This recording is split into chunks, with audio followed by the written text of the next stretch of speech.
전해드린 대로 도널드 트럼프 미국 대통령이 현지 시간 21일 이란의 주요 핵시설 3곳을 직접 타격하면서 이스라엘과 이란의 무력 충돌에 참전했습니다. 네, 중동 관련 소식 박원곤 이화여대 북한학과 교수와 함께 자세히 짚어보도록 하겠습니다. 안녕하십니까? 네, 안녕하세요. 교수님, 저희가 일주일 전 이 자리에서 이란과 이스라엘 중동 정세에 대해서 분석을 했었는데 일주일 또 많은 일들이 있었습니다. 미국이 참전을 한 건데 의도가 뭐라고 보세요? 뭐 다목적이라고 생각하는데 가장 큰 거는 역시 이란이 정말 이제는 핵을 보유할 수 있는 문턱까지 갔다라는 판단이죠. 이것은 뭐 미국 정보 당국뿐만 아니라 국제 원자력 기구 IAEA에서도 확인한 것인데요. 이란이 고농축, 농축 우라늄을 고농축하고 있는데 그냥 일반적인 그 원자력 발전에 사용하기 위한 수준은 5%를 안 넘습니다. 근데 60% 그리고 IAEA에 따르면 83%까지 고농축을 했다. 90% 넘어가면 무기화가 되는 거거든요. 그것도 명확하게 이런 그 핵무기를 개발하려고 하는 의도가 확인이 된 거고, 두 번째는 이스라엘도 영향을 줬죠. 그러니까 이스라엘이 강력하게 공격을 하고 있으니까 만약 그런 공격이 없었다면 미국이 이번 공습까지는 하기 어려웠을 것이다. 또 연결돼서 이란이 핵을 개발하게 되면 이 중동 지역의 다른 국가들도 또 핵을 가지게 되는 핵 도미노 현상이 있을 수 있고요. 또 러시아 중재, 또 튀르키예 중재를 시도했는데 결국 안 됐다라는 것. 그것도 외교적인 그런 방법을 통한 협상을 통한 해결에도 한계가 있었다라고 보이고요. 내부적으로 트럼프 대통령도 이제 중간 선거가 있는데 아시다시피 그 대외 정책에서 본인이 공약한 것들이 이루어지지 않고 있습니다. 러시아 우크라이나 종전도 뭐 지지부진한 그런 상황이고 뭔가 업적이 있어야 된다라는 거 판단이고요. 다만 이 트럼프의 지지층은 지금 양분화돼 있죠. 그래서 트럼프가 어쨌든 대외 정책에 특히 군사적인 개입을 하지 않는다라는 것을 주장하는 트럼프의 지지층과 아니다, 그래도 이런 문제는 본격적으로 해결해야 된다. 그 지지층이 나머져 있어서 제 판단은 그러기 때문에 지상군 투입은 아니고 이런 식으로 정밀 타격으로 1차적으로 마무리를 하지 않을까 그렇게 생각합니다. 네, 미국의 국내외 정세 측면에서 분석을 좀 해주셨는데 이번에 미국이 이란 핵시설을 타격한 핵심 무기 B2 폭격기로 알려져 있는데 위력이 구체적으로 어느 정도 되는 무기인 겁니까? B2 스텔스 폭격기라는 것은 이제 스피릿이라고 불리는 거고요. 그 미조리주 화이트 공군기지에서 옵니다. 때로는 한반도에도 북한이 도발을 할 때 이제 두 대가 같이 한번 날라오는데 이게 사실 비용이 엄청납니다. 한반도에도 한번 갔다 오면 100억 정도가 드는데요. 이번에는 그 편대가 상당 부분 또 일종의 기만 전술까지 해서 양쪽으로 가서 이란에 대한 폭격을 예상하지 못하도록 했다라고 알려져 있고요.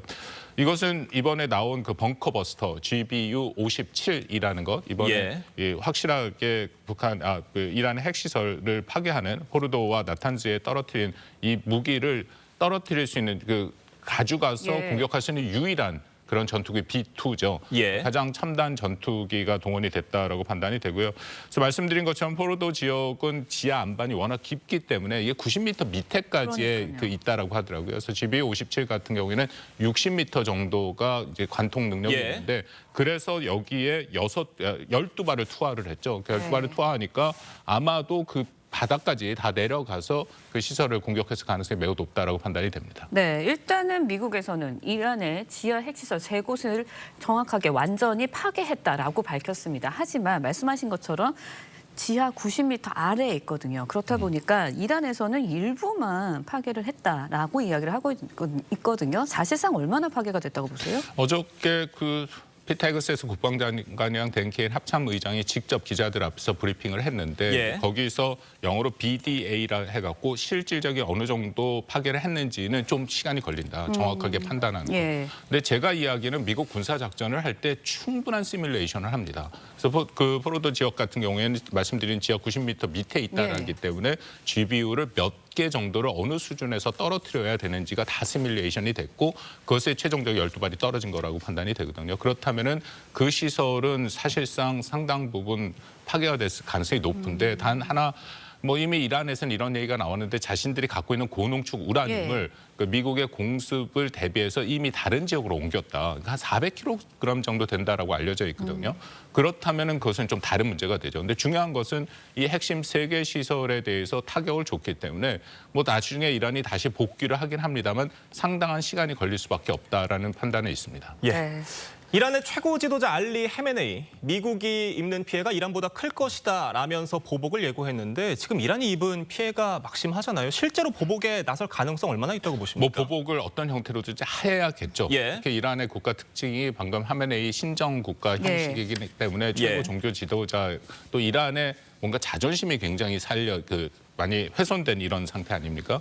근데 다만 정말 어떤 형태로든지 미국의 보복을 할 수 있는 수단을 갖고 있느냐, 그건 또 별개의 문제라고 예. 판단이 됩니다. 이스라엘이 공습을 시작하고 나서 지금까지 보여준 모습을 보면은 사실상 이란은 무기력한 모습을 보였거든요. 이란이 어쨌든 중동에서 가장 군사 강국이라고 함에도 불구하고 지금까지의 서로 이 공격한 예. 것에 대한 이 최종적인 판단을 해보면 이란은 다수의 군 지도자와 핵 개발자, 과학자들도 대부분 많은 숫자가 살해됐고 또 상대방의 이스라엘 핵심 시설을 공격하는 데는 실패하고 있거든요. 그러니까 이런 상황에서 이스라엘보다 훨씬 강력한 미국을 향해서 어느 정도 수준까지 할 수 있느냐. 이미 얘기가 좀 나오긴 합니다만 미국이 중동 지역에 약 3만 명, 4만 명 좀 못 미치는 그런 그 미군들을 운영하고 있고 세계의 핵심 기지가 있거든요. 예. 아마도 그 기지를 향해서 미사일이나 드론 공격을 할 가능성은 있지 않을까 하는 판단은 됩니다. 예. 네, 그런데 이런 상황을 예의주시 지켜보고 있는 나라가 있을 것 같습니다. 북한인데요. 북한은 어쨌든 미국이 핵무기 개발 저지를 명분으로 이란을 직접 타격하면서 미국이 이란처럼 이제 북한 핵시설 타격하지 않을까라는 가능성도 제기되고 있는데 어떻게 보세요, 실질적으로는? 김정은의 생각이 굉장히 복잡해질 가능성이 있습니다. 예. 두 가지로 북한은 반응할 가능성이 있는데요. 대외 매체를 통해서는 봐라, 자신들의 핵 개발이 정당하다라는 것을 얘기하겠죠. 핵이 없기 때문에 이란 같은 경우에는 미국의 공격을 받는다라는 걸 하면서 자신들의 핵 개발의 필요성 앞으로도 계속 이 핵을 유지하겠다라는 그런 얘기를 할 것이고요. 또 한면으로는 굉장히 불안함이 있을 겁니다. 그렇죠. 왜냐하면 어쨌든 그 트럼프가 이란의 핵을 공격한 것은 비확산, 핵은 용납하지 못한다라는 명확한 메시지가 있거든요. 예. 그리고 미국 국내에서는 이란과 북한 두 군데가 이런 불법 핵 개발 보유 국가로서 이 낙인이 찍혀 있습니다. 그래서 항상 두 국가가 비교가 되거든요. 근데 이란에 대해서는 이렇게 강력한 군사적 조치를 했는데 나중에 뭐 북한과는 군사적 조치는 저는 거의 불가능하다고 보이고 예. 협상을 하더라도 굉장히 높은 수준으로 요구를 할 가능성이 있다. 이란과 비교해서. 그렇다면 김정은 입장에서는 사실상 핵 보유국으로 자신들이 인정받고 싶어 하는데 그것이 굉장히 낮아졌다라는 것이고요. 또 하나는 트럼프가 뭐 요즘 많이 얘기하는 타코라고 있지 않습니까? 예. 트럼프가 뭔가 하려다가 결국 빠져나간다. 근데 이번에는 정말 군사적인 조치를 취한 거였거든요. 예. 아마도 일기와 직임까지 포함해서 가장 강력한 군사적 개입을 한 거고 그렇다면 미국이란 강력한 국가가 보여준 무력이라는 것은 이것은 상대방 북한에게도 적지 않은 부담이 된다라는 거죠. 그래서 전반적으로 김정은의 입장에서는 굉장히 큰 뭐 일종의 위협을 느꼈을 가능성이 높다라고 생각합니다. 네.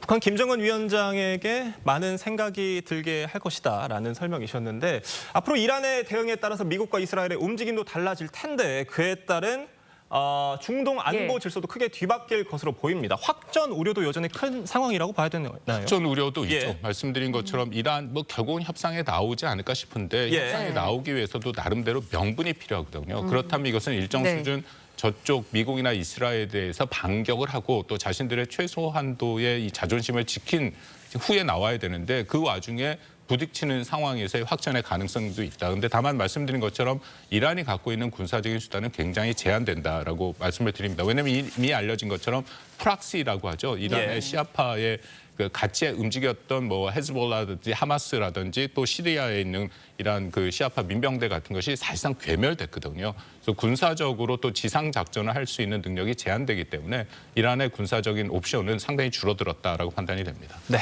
알겠습니다. 오늘 말씀은 여기까지 듣겠습니다. 감사합니다. 고맙습니다.